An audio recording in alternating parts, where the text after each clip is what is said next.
मैं हूं डॉक्टर राजेश कुमार शर्मा, सह आचार्य समाजशास्त्र, राजकीय महाविद्यालय बहरोड।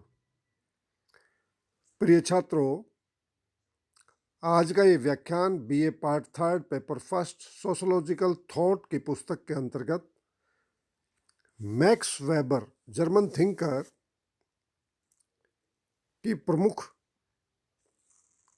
कृतियां major works of Max Weber पर आधारित है।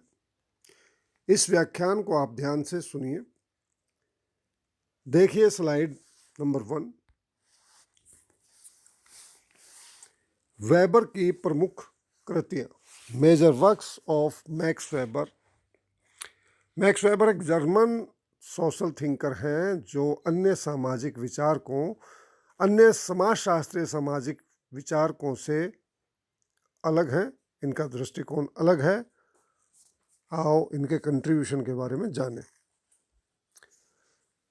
वेबर की रचनाओं में कोई व्यवस्थित क्रम देखने को नहीं मिलता। इसके बाद भी अपने लेखों में उन्होंने जो विचार व्यक्त किए उनमें वेबर की एक गहरी समाजशास्त्रीय अंतर्दृष्टि पर प्रकाश पड़ता है। रेमंड एरो के अनुसार वेबर की सभी रचनाओं को 4 प्रमुख भागों में विभाजित करके समझा जा सकता है। इसी से उनकी बहुमुखी प्रतिभा भी स्पष्ट होती है। नंबर 1, पद्धति शास्त्रीय रचनाएं, मैथोडोलॉजिकल वर्क्स। सामाजिक विज्ञानों के लिए वेबर का सबसे महत्वपूर्ण योगदान उनके द्वारा एक ऐसी अध्ययन पद्धति को विकसित करना रहा है जिसके द्वारा सामाजिक घटनाओं तथा मानवीय व्यवहारों का वैज्ञानिक अध्ययन करना संभव हो सका। पद्धति शास्त्र से संबंधित अपने विचारों को उन्होंने अपनी पुस्तक study of the theory of science में प्रस्तुत किया।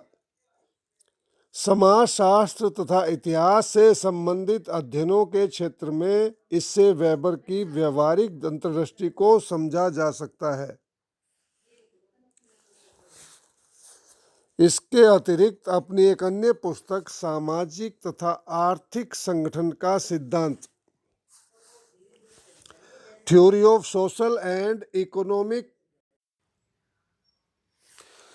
सामाजिक तथा आर्थिक संगठन का सिद्धांत, theory of social and economic organisation में उन्होंने वर्स्टहेन के रूप में एक ऐसी पद्धति के उपयोग पर जोर दिया जिसके द्वारा कर्ता द्वारा की जाने वाली क्रियाओं को उसी के विचारों के संदर्भ में समझकर उनका व्याख्यात्मक बोध किया जा सके।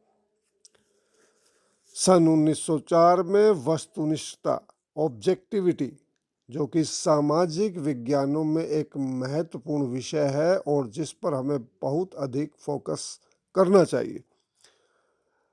1904 में वस्तुनिष्ठता, ऑब्जेक्टिविटी नामक शीर्षक से लिखे गए निबंध में वेबर ने आदर्श प्रारूप, आइडियल टाइप के रूप में अध्ययन के एक ऐसे उपकरण को प्रस्तुत किया जिसके द्वारा विभिन्न घटनाओं का वैज्ञानिक रूप से अध्ययन किया जा सके।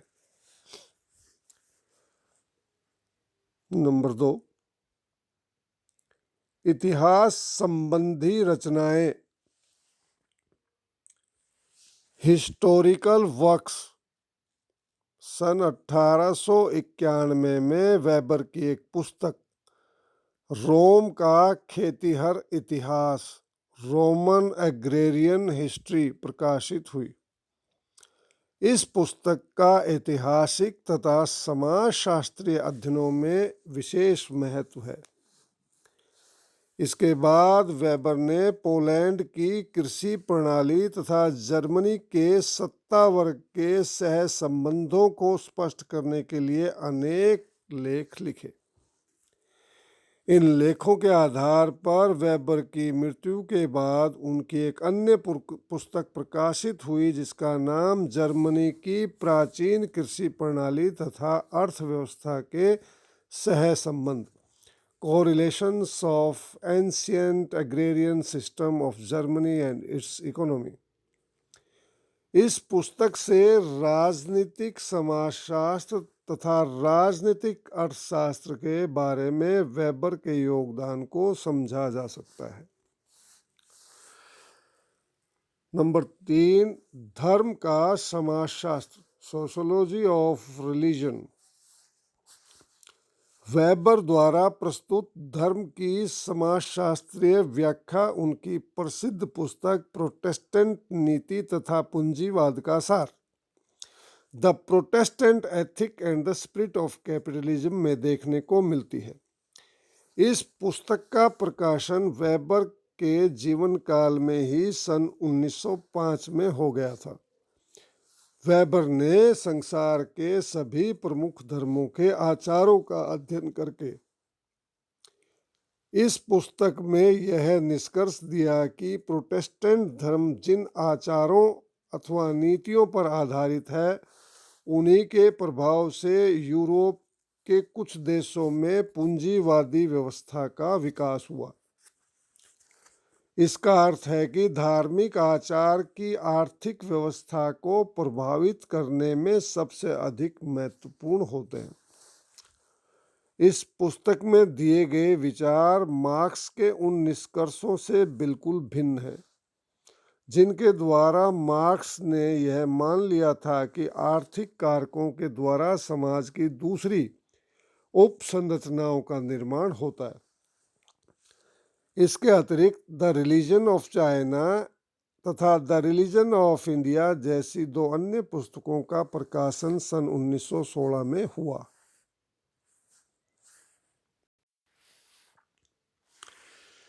इस पुस्तक में भी वेबर ने चीन तथा भारत के धार्मिक आचारों पर विस्तार से प्रकाश डालते हुए यह स्पष्ट किया कि धार्मिक आचार सामाजिक तथा आर्थिक व्यवहारों को किस प्रकार प्रभावित करते हैं। नंबर 4, समाजशास्त्र तथा अर्थशास्त्र, सोशोलॉजी एंड इकोनॉमिक्स। अर्थशास्त्र के एक प्रमुख अध्येता के रूप में वेबर ने अर्थशास्त्र तथा समाजशास्त्र के बीच पाए जाने वाले घनिष्ठ संबंधों पर भी विस्तार से प्रकाश डाला। इससे संबंधित उनके विचार सामाजिक तथा आर्थिक संगठन का सिद्धांत, theory of social and economic organisation नामक पुस्तक में संग्रहित हैं। यह पुस्तक वेबर की मृत्यु के बाद सन 1947 में टॉलकट पार्सन्स द्वारा प्रकाशित की गई। वेबर की रचनाओं में इसे सबसे प्रमुख रचना के रूप में देखा जाता है। इसी पुस्तक में वेबर ने सामाजिक क्रिया को समाजशास्त्र की विषय वस्तु के रूप में स्पष्ट किया तथा वस्तुहीन एवं आदर्श प्रारूप के उन पद्धतियों को स्पष्ट किया जिनके द्वारा सामाजिक क्रियाओं का व्याख्यात्मक बोध करके एक वैज्ञानिक निष्कर्ष तक पहुंचा जा सकता है। वास्तविकता यह है कि वेबर के जीवन काल में उनके नाम से प्रकाशित होने वाली रचनाओं की संख्या बहुत कम है, लेकिन वेबर के विचारों की व्यापकता को उन पुस्तकों की सहायता से अधिक अच्छी तरह समझा जा सकता है जिनका प्रकाशन वेबर की मृत्यु के बाद अनेक दूसरे विद्वानों द्वारा करवाया गया। वेबर की पत्नी मैरियन वेबर द्वारा लिखित पुस्तक मैक्स वेबर इसी तरह की पुस्तक है जिसमें वेबर के विभिन्न विचारों का विस्तार के साथ उल्लेख किया गया है। वेबर ने अपने जीवन काल में समाजशास्त्र से संबंधित जो बहुत से निबंध लिखे थे उनका प्रकाश गर्थ तथा मिल्स द्वारा लिखित पुस्तक from Marx Weber essays in sociology में किया गया। बेंडिक्स द्वारा लिखित पुस्तक मैक्स वेबर एक बौद्धिक व्यक्तित्व। Max weber an intellectual personality में एक और पश्चिमी देशों चीन, भारत तथा प्राचीन फ़लस्तीन में धर्म तथा समाज के बारे में वेबर के विचारों का विस्तार से उल्लेख मिलता है, तो दूसरी ओर इसी पुस्तक में उन्होंने राजनीतिक समाजशास्त्र के बारे में वेबर के विचारों का व्यापक विवरण दिया है।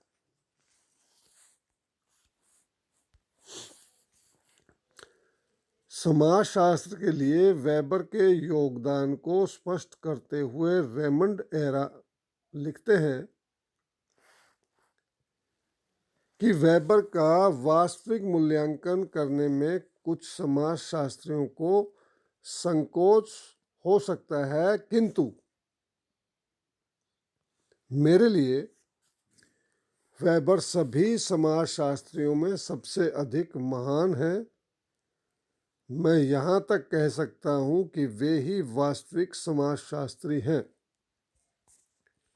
अपने इन विचारों की सत्यता पर मैं इसलिए कोई बहस नहीं करना चाहता क्योंकि आज पूरे संसार के अधिकांश समाजशास्त्रियों द्वारा इस कथन की पुष्टि की जा चुकी है।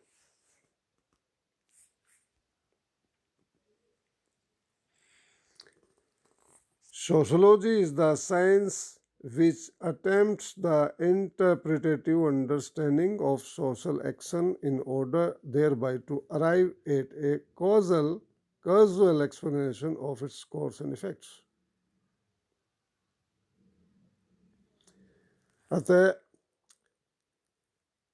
विश्व के सभी सामाजिक विचारकों ने मैक्स वेबर के योगदान को सराहनीय योगदान के रूप में माना है और उन्हें समाजशास्त्रीय विचारक के रूप में प्रतिष्ठित किया है। प्रिय विद्यार्थियों, आज के इस व्याख्यान से जुड़ा हुआ प्रिंटेड मैटर आपके व्हाट्सएप ग्रुप पर भी प्रेषित किया जा रहा है। आप उस प्रिंटेड मैटर से उसका अध्ययन करें और आज ये प्रसारित होने वाला ऑडियो वीडियो है उसको ध्यानपूर्वक सुनकर आप अपना अध्ययन जारी रखें। और अब ये व्याख्यान यहीं पर समाप्त किया जाता है। धन्यवाद।